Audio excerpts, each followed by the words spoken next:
and you're going to get honest feedback. She's the greatest player, female player that ever lived. Then the lady said to me, I don't remember which one, but she said, just 6 weeks after reaching a career high of number 29, Alexandra Eala, currently ranked 44th in the world, has abruptly withdrew from a WTA tournament as her Roland Garros seed window is rapidly closing. Her message was meant to be made during the clay season. They circled Madrid. It was a draw. Fans from the Philippines have already locked in.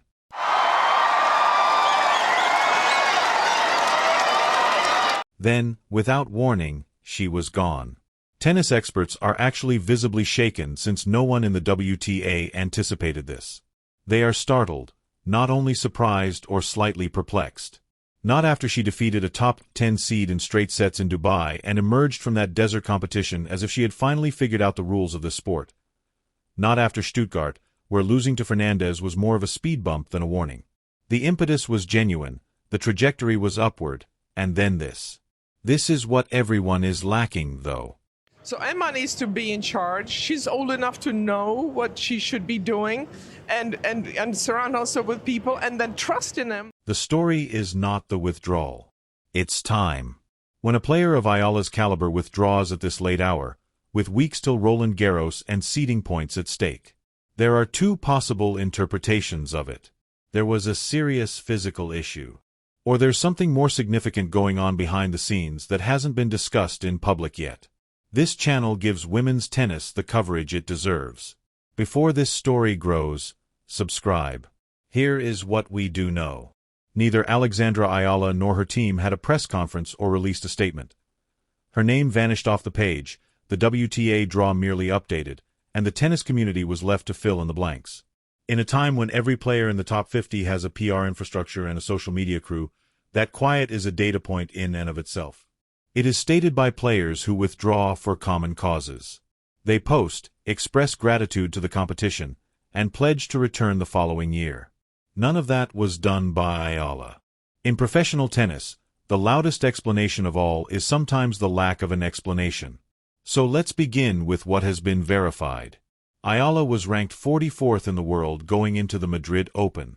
Nice to see the welcome that I've had. There's a huge Filipino community here, so I'm so excited. Although that figure appears stable on paper, it is not. After a run to the Dubai quarterfinals that had the entire WTA establishment truly re-evaluating how they discuss Philippine tennis, she was sitting at a career-high number 29 6 weeks ago. In straight sets, she defeated top 10 seed Jasmine Paolini. After that, she defeated Sorana Cîrstea, a player who had recently won 7 straight matches at the Transylvania Open without losing a single set. She then fell 6-0, 6-2 to Coco Gauff in the quarterfinals, a score that appeared cruel on the surface but revealed a more complex tale underneath. The third most popular sport in the world is golf. It takes time, games, and ranking points to close the gap between where IALA is and where golf works, but it is real, documented, and doable. This clay season was necessary for Eala. The Madrid withdrawal is so shocking since she needed every event, every round, and every point that was at her disposal. For a player in Eala's position, the clay swing is mandatory. From mid-April to the end of May, a 4-tournament gauntlet is held at Stuttgart, Madrid, Rome, and Roland Garros. On the WTA calendar, it is the longest continuous surface block. Alex is someone I get along very well with on and off the court. Again, another physical battle, but obviously against the... Clay is both the biggest difficulty and the most potential for players whose finest tennis has occurred on hard courts, like Eala, whose career-defining outcomes have virtually entirely occurred on hard courts. Players who have disregarded the surface can lose ground to you. You can develop routines and habits that immediately apply to Roland Garros. But only if you participate and show up. Eala arrived for Stuttgart. In 1 hour and 28 minutes, Leylah Fernandez defeated her 1-6, 4-6. She was never really in a match either. Fernandez won 20 of the first 26 points of the game, dominated the tempo from the first game, and consistently and surgically targeted Eala's backhand. It was clinical. It served as a lesson. Lessons like that should be followed by more games, not less, for a player at Eala's developmental level. Rather, she abruptly left Madrid. Not for the first time, almost beaten by the lack of pace on serve. So, victory This is when the tennis professionals who keep a close eye on these situations begin to raise questions that are not captured in the casual headline. Why is it always tennis and it's always McEnroe that gets caught in the middle of this? It drives me crazy. A last-minute withdrawal from the WTA has some practical ramifications. It has an impact on the draw. The player who was designated as an alternate or lucky loser is impacted. On the WTA record system, it initiates an official notation. Additionally, there may or may not be a medical exemption that shields the player's ranking from the typical withdrawal penalty, depending on the scheduling. If Eala's withdrawal qualified as a medical withdrawal, we may reaffirm women's and girls' rights to a sex-based basis. This meant that she had proof of a physical condition or injury that kept her from competing. She can use a protected ranking to re-enter that tournament tier the following year without incurring any penalties because her ranking points are partially protected. The points ramifications would be different and may be detrimental for a player who is already in a precarious ranking position if it were not categorized that way. Which category applies in this case has not been made public by the WTA. Many people who carefully follow the tour are uncomfortable with the ambiguity. Let's discuss what Eala's timetable has actually looked like. In late February, she performed in Dubai. She participated in Indian Wells. She faced Miami, where she needed to defend 390 ranking points after her unprecedented run to the 2025 semifinals. A run in which she defeated Madison Keys, Iga Swiatek, and Yelena Ostapenko in straight matches before falling to Jessica Pegula. She lost to Laura Seigemann in an early round in 2026, and the points difference cost her over 380 ranking spots in the live rankings overnight. She was unable to duplicate that performance. That kind of decline is psychological rather than merely numerical. The WTA ranking system is rewarding consistency over a single breakthrough, which is exactly what it was intended to do. And witnessing a career-high fade in real time at the age of 20 has a different impact. Of course, we have to mention Alexandra Eala, the incredible fandom coming, across the globe, especially from the Filipino community. So the clay swing followed.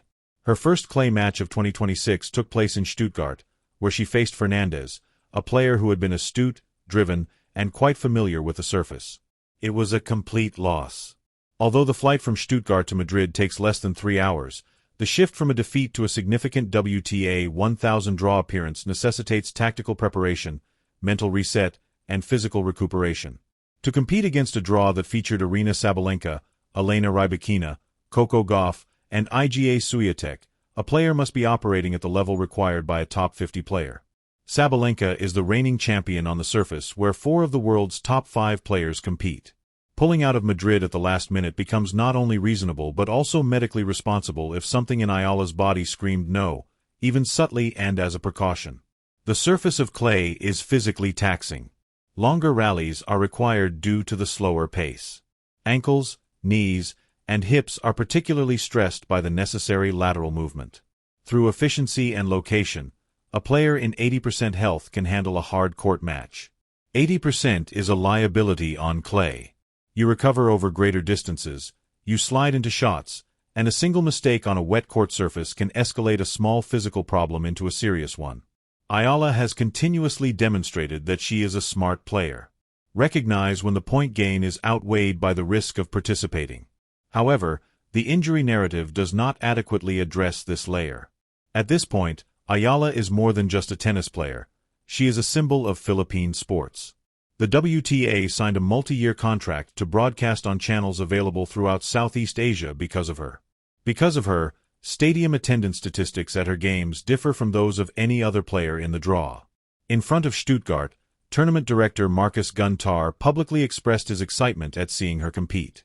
And that was the rhetoric of a tournament official who was fully aware of the commercial and cultural implications of her attendance. For the majority of players ranked 44th in the world, that kind of visibility creates pressure.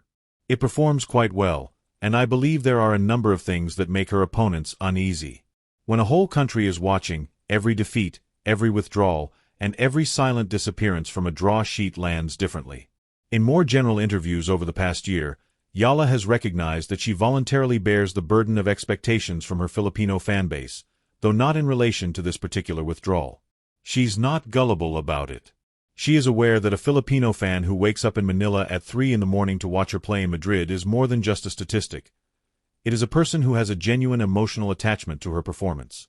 Managing that relationship while juggling a professional tennis career that requires constant travel, physical sacrifice, and unrelenting self-evaluation is a unique kind of pressure that very few athletes in any sport ever have to deal with at the age of 20. It was a wonderful feeling. I'm thrilled to have had such a high level of intensity throughout the entire game. And she is 20 years old.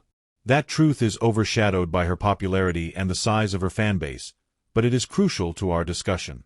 The athletes to whom she is being compared, Sabalenka, Goff, and Swiatek, all had times in their early 20s when their bodies required them to make difficult choices. Due to an injury sustained in Miami, Sabalenka was unable to attend Stuttgart this year. Rybakina withdrew from events during her own ranking-critical seasons, and Swiatek made her own schedule modifications. In the career path of a top women's tennis player, withdrawing at the last minute from a challenging clay event is not uncommon. It's practically a rite of passage. Eala differs from most players in her ranking category in that every action she makes is scrutinized. What matters now is what happens next. Before Roland Garros, Rome is the next big clay court possibility. As a WTA 1000 event, the Internationale BNL d'Italia has the same point value as Madrid. The withdrawal from Madrid becomes insignificant if Eala participates in Rome and goes far into the draw.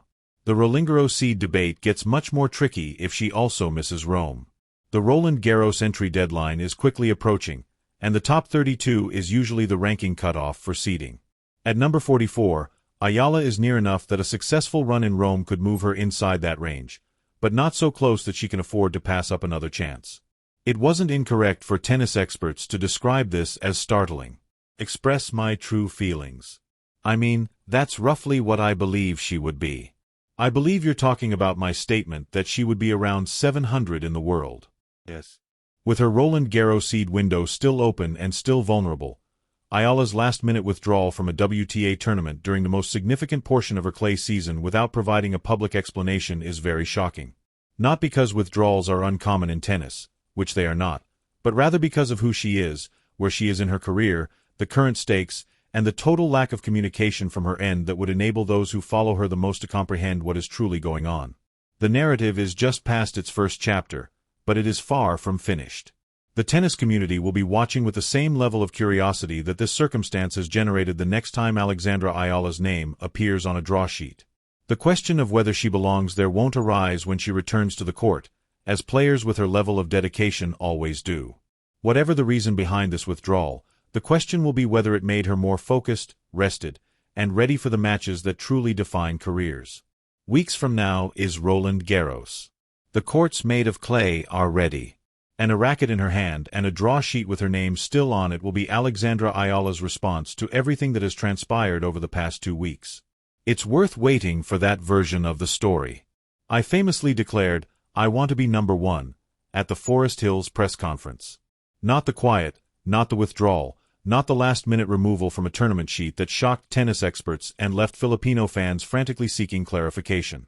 The part where she returns to a clay court under the brightest lights in the sport and explains to everyone why her name makes so much noise in the first place is the one that is worth waiting for. Click the notification bell and subscribe to this channel if this breakdown provided you with the complete picture that the headlines never do.